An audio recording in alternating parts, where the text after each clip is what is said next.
The many worlds theory has been gaining serious traction as of late within the scientific community, and not just because it's hard to test. That aspect is undoubtedly true to a degree, but there's quite a bit of complex maths and quantum physics that suggests that our universe may be mirrored infinitely. So not only could there be infinite versions of the Earth and our solar system, but many billions of versions of you.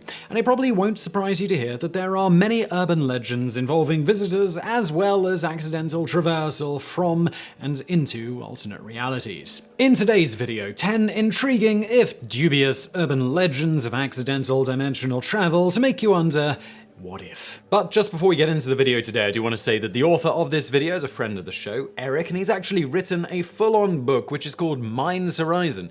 It's all about people trying to survive a modern ice age, but it's not just about that. It turns out humanity is not just facing some inclement weather, but the world freezing over has awakened something else. Something ancient, something evil. The book follows a dysfunctional band of survivors as they look for new shelter, but little do they know what is waiting for them in the shadows. If post-apocalyptic sci-fi is your thing, check out the book on Amazon. It's 99 cents right now if you're watching this video around the time it comes out, and it's going to be 99 cents all the way up until February the 24th. And let's get on with today's video. Number 10. Cosmic background radiation. Bruise.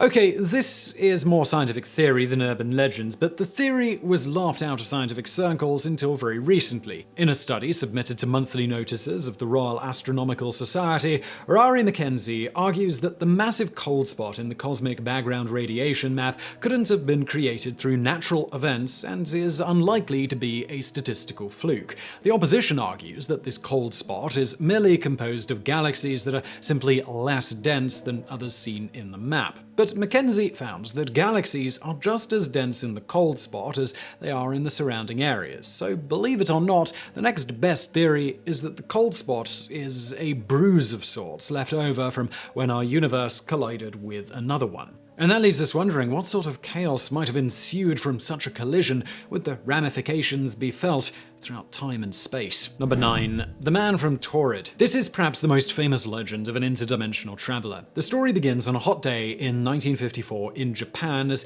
a Caucasian tourist with a French accent and beard arrives at Haneda Airport and walks through customs. The man hands over his passport to be stamped, but the customs agent notices something peculiar about it. It's issued by Torres, a country which doesn't exist. The man does his best to convince immigration officers that the country of Taured does indeed exist, but after some arguing, they bring him a map and ask him to point the country out for them. Only one problem: the portion of the map where he claimed Taured was is already occupied by the Principality of Andorra. The man is puzzled. Immigration officers detain the strange visitor, thinking he's some kind of spy or criminal, confining him to a room. 2 guards are placed outside the doors to ensure that he doesn't go anywhere, but when they return to check on him, he's completely vanished, along with his passport and personal effects. Number 8. Lerina Garcia. On July the 16th, 2008, Lerina Garcia, aged 41, made a post in an online forum about seeking help from anyone who might be able to explain the strange predicament that she claimed to be in. Garcia believed that she'd woken up in a parallel universe, one where things were almost identical to her world with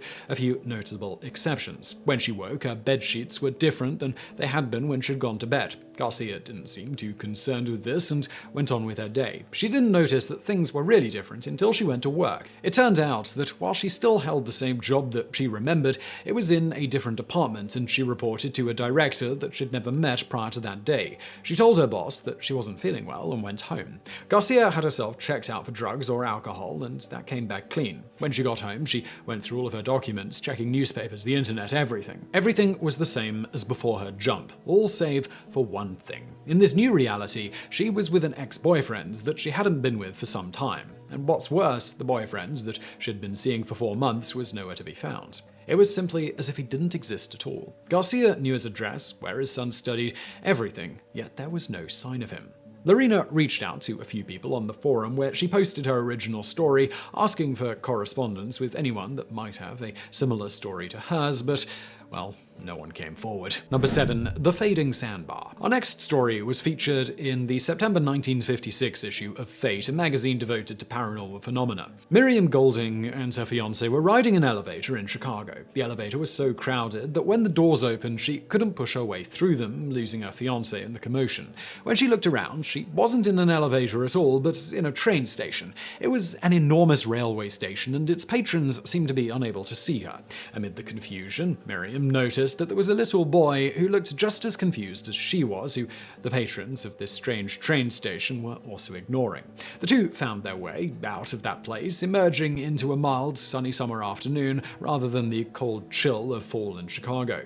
They wandered down the street as the residents of the city continued to ignore them, and the boy explained what had happened to him. He claimed that he had been playing tennis in Lincoln, Nebraska, and had gone to the locker room to change his shoes. When he emerged, he was in the same station that Miriam found herself in. They kept walking until they reached an area that led to water, and over the waves was a sandbar. Several women were standing on top of it and were waving at Miriam. One of them she recognized as her fiancé's sister, and she claimed that she'd seen Miriam in town and called out to her, but Miriam didn't hear her. The boy attempted to swim over to the woman on the sandbar. That's when the sandbar and the boy just vanished. Miriam closed her eyes in exasperation, exhaustion, and disappointment, and was reportedly overcome with a vague sensation that she was floating. The next thing she knew, she was sitting on a stool in Chicago outside of a music store. It appeared as though Miriam had been sitting there for several hours and the store was closing up. She returned to her fiancé's home, and he was relieved to see her, explaining that he'd lost track of her after leaving the elevator. Number 6. Lost on Highway 167. An incident reported in the spring issue of Strange magazine in 1988 told the tale of two men driving down a long, empty stretch of highway on October the 20th, 1969, when something strange happened. A man known only as LC, along with an associate in the town of Abbeville, Louisiana, noted that after a time they came upon a rather old-looking car on Highway 167 heading towards Lafayette. It was chugging along. When they drew closer to the vehicle, it appeared to be a vintage turtleback in what appeared to be pristine condition. The license plate had the year 1940 printed on it. Now, one would not assume accidental time travel to be the root cause of spotting such a vehicle, but things got even stranger from there. When they passed the vehicle, the woman driving the vehicle and a child riding with her appeared to be wearing very old-fashioned clothes ripped right out of the 1940s. They both appeared to be dressed for cold weather, even though it was quite hot. The woman appeared to be in a state of distress, looking back and forth as if something was very wrong. Elsie called out to the woman. She responded with a nod, and when he asked her to pull over, she did so. But strangely, when Elsie pulled over, the old car vanished as if it had never been there at all. Another car that had been on the highway pulled up next to Elsie's and noted his surprise at the old car not being there anymore. So did these men accidentally travel to another time, another world where the 1940s were still in full swing? Or did this strange woman stumble through some sort of doorway? Number 5. The Not So Abandoned Airstrip. In 1935, British Air Marshal Sir Victor Goddard found himself aboard a biplane going to inspect a dilapidated old airfield near Edinburgh in Scotland in a location called Drem. After encountering a severe storm on his way to the airfield, Goddard exited the storm to clear skies and looked down to see something rather odd. Instead of the barren lands that he expected to find surrounding the airstrip, he found something considerably more developed. There were even mechanics rushing about as if the airfield had never closed its doors at all. Goddard couldn't identify the make of the planes or their bizarre coloration. The personnel also appeared to be wearing strange blue uniforms that didn't fit the traditional garb that he was used to. Many years later, Goddard would revisit the airbase and find that it had blue-overalled workers and those same yellow planes. Did Goddard somehow travel in time, or did he slip into some strange alternate reality instead? Number 4. Jafar Vorin. According to numerous European and American publications in the spring of 1851, a man claiming to be one Jophar Vorin was found wandering aimlessly about the German village of Frankfurt an der Oder. He claimed that he had come from a country called Laxaria, and that his country was far over the sea in a region he called Sacria. He also said that his people were Christian and had considerable geographical knowledge. The village authorities looked on this Jophar Vorin as a great prize, as one such original publication words it, and they carried him off to Frankfurt. When the authorities questioned Vorin, the stranger told them where he was from and that he had been seeking his long-lost brother. Vorin claimed to have been shipwrecked there in an unfamiliar place where he was unable to trace his route on any map or globe. One excerpt of this publication reads, "The 5 great compartments of the earth he called Beetles Sakira, Aflar, Ashtar, Orsiar, and Uplar. So, what happened to this Jophar Vorin? Well, one publication claims that the authorities believed his tale and were in the process of escorting him to Berlin, and that he was the subject of much scientific and curious gossip in the Prussian capital. But beyond that, there was no information pertaining to what happened to this mystery person. Maybe he simply lived out the rest of his years in Berlin on this alternative Earth. Number 3. Everyday chemistry. What if there was an alternate universe where John Lennon and George Harrison never died? What if the Beatles had never broken up? Well, a man calling himself James Richards is claiming that he's been to a world where this is the case. Richards even snagged a copy of one of their current albums, titled Everything's Chemistry, as proof. There's been even more speculation over the origin of the tape over the years. Many believe that the tape is nothing more than a clever hoax produced using a mashup of Beatles solo projects to create the album. Still, there is some debate over whether or not James Richards' story is true. Number 2. Wrong turn at Gadianton Canyon. Jana North and her friends were taking a ride through southeastern Utah near the railroad crossing of Medina on the edge of the Escalante Desert. North was driving her father's 1971 Chevrolet Nova, and the girls were trying to get back to campus before their house mother, Mrs. Mortensen, locked the dorm doors. This particular part of Utah Highway 56 is pretty desolate. Most of the scenery is composed of sand, sagebrush, archaeological, and Spanish bayonet.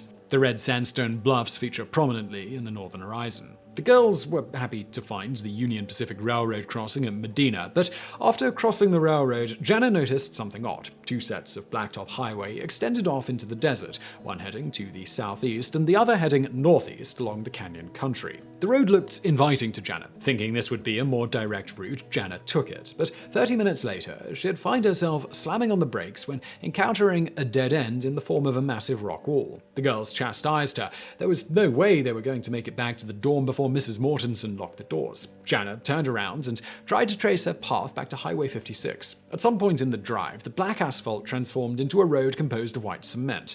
One of the girls pointed forward and screamed for Jana to stop. The road, it just ended in a cliff. Jana slammed on the brakes and the car fishtailed to a stop. As the girls complained to Jana for getting them lost, she noticed that somehow the desert had completely changed. Now as they drove, they were surrounded by grain fields and pine trees and wheat under a crisp moonlit sky. Jana noticed that the moon should not have been visible that night. Thinking they'd simply gotten turned around, the girls started heading back the way they came. A building came into view. At first, the girls thought it might be some kind of roadhouse or restaurant. The place was in the middle of a large parking lot and featured a bright neon sign which the girls couldn't read. They described the letters as squiggles and curlicues. The patrons in the parking lot, they seemed to be irritated at the sudden arrival of Jana's Chevy Nova. Later, they would describe their demeanor as shocked and frightened. One of the girls rolled down the window thinking she could get some directions back to Highway 56. Jana's friend screamed for her to drive as fast as she could moments later. Once they were back on the highway, 3 egg-shaped vehicles on 3 wheels started to pursue them. They weren't human, one of the girls kept saying. After a heated chase, the car emerged from the canyon, passing into familiar desert, headlights revealing nothing but sagebrush and archaeological. The car fishtailed uncontrollably and they hit an arroyo. The engine died. After walking to a nearby town, one trooper, Victoria Vic Lindquist, took the report, which tends to suggest the girl's testimony of what transpired that strange night off Highway 56 in the barren desert near Medina. There were no tire tracks showing where the Chevy had left Highway 56 in Medina. Tire tracks from the wrecked Chevy extended only 200 yards back into the desert and ended abruptly. No one could explain how the Chevy had gotten nearly 2 miles north of Highway 56 without leaving any trace of its passage through the rough desert terrain. Although volunteers searched diligently, no trace of the Chevy's right front hubcap was ever found. Number 1. Riversides Bad Twin. Our last story takes place in Riverside, California, the same location that Mine's Horizon is set in. Carol Chase McElhenney was driving from home with her dog in San Bernardino to the sheepdog trials in Perris, California in March of 2006. Emerging from a hill, she took an exit to Riverside. Her family had a long history there dating back to the early 1800s. Her grandparents were buried in one of the local cemeteries and her grandmother and aunt had homes there. Carol herself lived there while after college. Carol thought that it would be nice to visit the old familiar places on her way home and visit the cemetery where her family was buried. McElhenney claimed claims that that's when she smelled a whiff of cigar smoke, just like the kind her grandfather used to smoke when she was a child. She continued on to Paris, checking into a motel. After the first sheepdog trials, she decided to visit her old home. She put her dog in the car and headed for Riverside. First, she stopped at the old cemetery. Something was seriously out of place, though. Carol claims that she couldn't find her childhood home or those of her other family members. None of the houses there, they looked familiar. Riverside City College and Central Middle School was still there, but the rest was nowhere to be found. She said, some of the other stuff was right. The college looked right, the middle school looked right. But when she came upon University Avenue, things took a darker turn. I looked for the Mission Inn, and it wasn't there. Carol believed that she'd stumbled upon a parallel world, one where Riverside was in far worse shape than it is even today. She kept driving, looking for the street where her grandmother and aunt used to live. The neighborhood had many bungalows that were built in the 1920s. Her grandmother had lived in a large Tudor home with a tall eucalyptus in the front. Both her grandmother's and aunt's houses just weren't there. The surrounding homes in that visit were newer ranch style with bushes out front. Even the house she lived in after college was nowhere to be found. Carol wouldn't return to Riverside until her father died years later. Fortunately, it had reverted to the town she'd known as a child.